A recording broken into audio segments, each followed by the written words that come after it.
জীবন দিয়ে জীবন নয়, রক্ত দিয়ে জীবন জয়। রক্ত দিন, সুস্থ থাকুন, সম্পর্কটা হোক রক্তের। তাই অন্তত একবার রক্তদান করা উচিত। সবথেকে সেরা আর পবিত্র দান হচ্ছে রক্তদান, কেননা আপনার রক্তদানের মাধ্যমে একটা জীবন বেঁচে যেতে পারে। আজ রবিবার দিনে কাশীপুর সুভাষ সংঘ রক্তদান সহ একগুচ্ছ কর্মসূচি আয়োজন করেন। এই কর্মসূচি প্রধান উদ্যোক্তা ক্লাবের সভাপতি অভিজিৎ মণ্ডল বা রানা। এদিনে কর্মসূচিতে উপস্থিত ছিলেন কলকাতার উপমহানাগরিক ও বিধায়ক অতীন ঘোষ।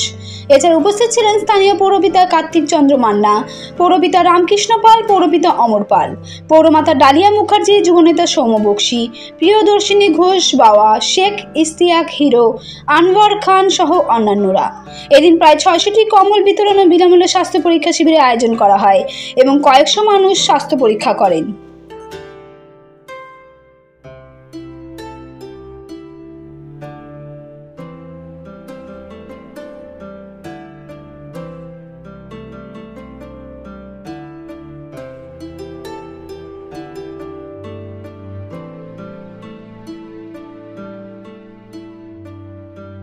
কিছু শীতবস্ত্র প্রদান এবং বহুমূল্য থ্যালাসেমিয়া টেস্ট, যেটিকে বিনামূল্যে আমাদের সংগঠন দ্বারা সংগঠিত করা এবং তাদেরকে পরিষেবা দেওয়ার। আমরা দেখেছি মেশিন বহু পিছিয়ে পড়া ব্যক্তি আছে যারা ওটি ক্রয় করতে সক্ষম নন, তাদেরকে আমরা 35টা মতো কানের মেশিন প্রদান করেছি এবং চশমা দেবো আমরা প্রত্যেককে ফ্রি অফ কস্টে, এবং আফটার দ্যাট আমরা ছানি অপারেশনের জন্য অ্যারেঞ্জ করে দেবো যার যার প্রয়োজন আছে। আজকে সুভাষ সংঘ খুব বেশি দিনের ক্লাব না হলেও আজকে একটি রেজিস্টার্ড ক্লাব কাশীপুরের বুকে তারা চেষ্টা করছে এবং আমি তাদের সঙ্গে সব রকম ভাবে সহায়তায় জড়িয়ে আছি।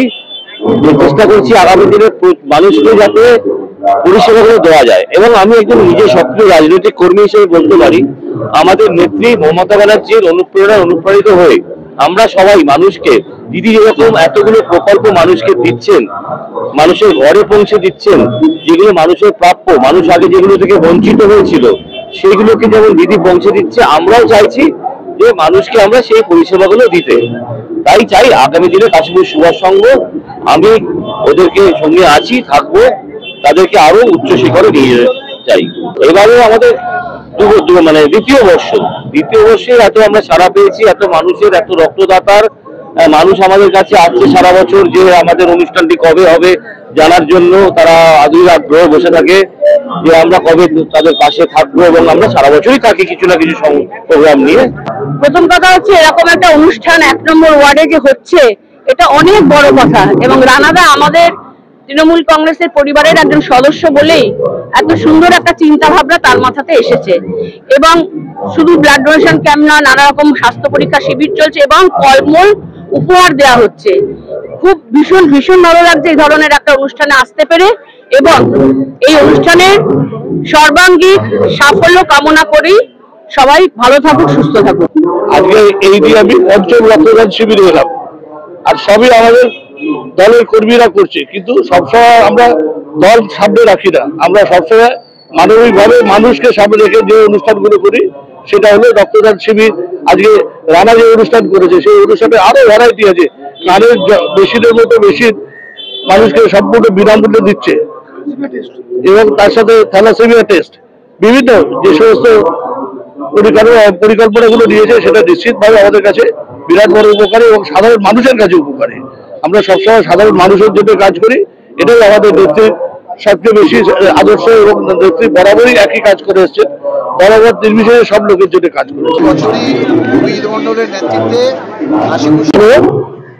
রক্তদান শিবির তার সাথে সামাজিক সহায়তা প্রকল্প করে কাজ করে, এবং সারা বছরই বিভিন্ন সামাজিক সহায়তা প্রকল্পে যুক্ত থাকে। আজকে যে বাৎসরিক স্বেচ্ছায় রক্তদান এবং তার সাথে চক্ষু পরীক্ষা এবং ক্যাটারাক্ট অপারেশন, শ্রবণ শক্তি যন্ত্র দান অর্থাৎ হিয়ারিং এর দান, এবং তার সাথে সাথে অত্যন্ত গুরুত্বপূর্ণ রক্ত পরীক্ষা থ্যালাসেমিয়া ব্লাড টেস্ট। তো এটা অত্যন্ত সময়োপযোগী এবং সমাজের একটা বড় কাজ। সেই কাজটি কাশীপুর সুভাষ সংঘ রানা নেতৃত্বে ওরা করছে। আমি ওদের এই উদ্যোগ এবং প্রচেষ্টার জন্য ওদেরকে ধন্যবাদ, কৃতজ্ঞতা জানাই।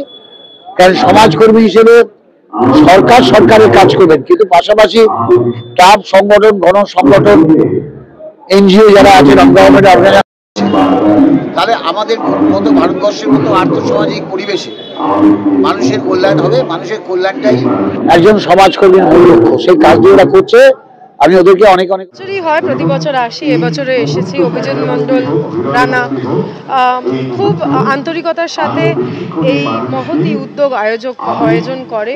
শুধুমাত্র সামাজিক অনুষ্ঠান না, তার সাথে সাথে একগুচ্ছ মানবিক কর্মসূচি, যা প্রত্যেকটি গলিতে গলিতে পাড়ায় পাড়ায় খুব বেশি করে দরকার। কারণ যত বেশি এরম স্বাস্থ্য শিবির হবে, রক্তদান শিবির হবে, চক্ষু পরীক্ষা শিবির হবে, তত বেশি আমাদের যে টার্সিয়ারি সেক্টর স্বাস্থ্যের, যেমন হাসপাতাল, নার্সিংহোম, তার উপরে চাপ কম পড়বে। যাদের প্রকৃত চিকিৎসা দরকার তারা বেডগুলো খালি পাবে। এই সব সামাজিক কর্মসূচি যদি আমরা আমাদের আওতায় থেকে আমরা যদি গলিতে গলিতে করে দিই, তাই অত্যন্ত প্রশংসনীয় কর্মসূচি। আপনারা দেখতেই পাচ্ছেন সমাজের নামি দামি মানুষরা একে একে এখানে উপস্থিত হচ্ছেন এবং তাদের সহযোগিতায় আজকে আমি নিশ্চিত যে পূর্ণ সাফল্য লাভ করবে আজকে এই শিবির। আমরা যারা মমতা বন্দ্যোপাধ্যায়ের আদর্শে চলি, শুধুমাত্র তৃণমূল কংগ্রেস জিন্দাবাদের ধ্বনি নয়, আমরা মানুষের পাশে থাকার জন্য বদ্ধপরিকর থাকি। এটাই আমাদের নেত্রী আমাদেরকে শেখায়। এবং আজকে এই অঞ্চলে, এই কলকাতা পৌরসভার 1 নম্বর ওয়ার্ড, এখানে প্রত্যেকেই তৃণমূল কংগ্রেসের কর্মী, তৃণমূল কংগ্রেসের সৈনিক, তৃণমূল কংগ্রেসের নেতৃত্ব দিচ্ছেন যারা, এবং তারা প্রত্যেকেই মমতা বন্দ্যোপাধ্যায়, অভিষেক বন্দ্যোপাধ্যায় আদর্শের পথ চলছে। আজকে নিশ্চিত করে যে কাশীপুর সুভাষ সংঘের ব্যানারে এই অনুষ্ঠানের আয়োজন করা হয়েছে, কিন্তু উদ্যোক্তাদের বেশিরভাগই দেখবেন, উদ্যোক্তাদের 100% মানুষই তারা তৃণমূল কংগ্রেসের সাথে কোনো না কোনোভাবে জড়িত। তাই মমতা বন্দ্যোপাধ্যায়ের এই আদর্শকেই তারা পাথেয় করে মানুষের পাশে আজকে পৌঁছে যাওয়ার জন্য অঙ্গীকারবদ্ধ হয়েছে। সারা বছরই কোনো না কোনোভাবে তৃণমূল কংগ্রেসের কোনো শাখা সংগঠনের তরফ থেকে অথবা কোনো ক্লাব সংগঠনকে সাথে নিয়ে এইভাবেই মানুষের পাশে থাকার জন্য বিভিন্ন অঞ্চলের মানুষ বদ্ধপরিকর আছে। আজকে তাই জন্যই পশ্চিমবঙ্গ সুস্থ সবল আছে। পশ্চিমবঙ্গের মানুষজনের আশা, আবেগ, ভালোবাসার নাম মমতা বন্দ্যোপাধ্যায়। তারা মমতা বন্দ্যোপাধ্যায়ের ওপর এভাবে আশীর্বাদ, ভালোবাসা, দোয়া রেখেছেন বিগত দিনগুলিতে। আগামী দিনেও এইভাবেই মমতা বন্দ্যোপাধ্যায়ের সৈনিকদের এই প্রয়াসকে পাথেয় করে মমতা বন্দ্যোপাধ্যায়ের বিজয় রথ আগামী দিনেও তত্তর করে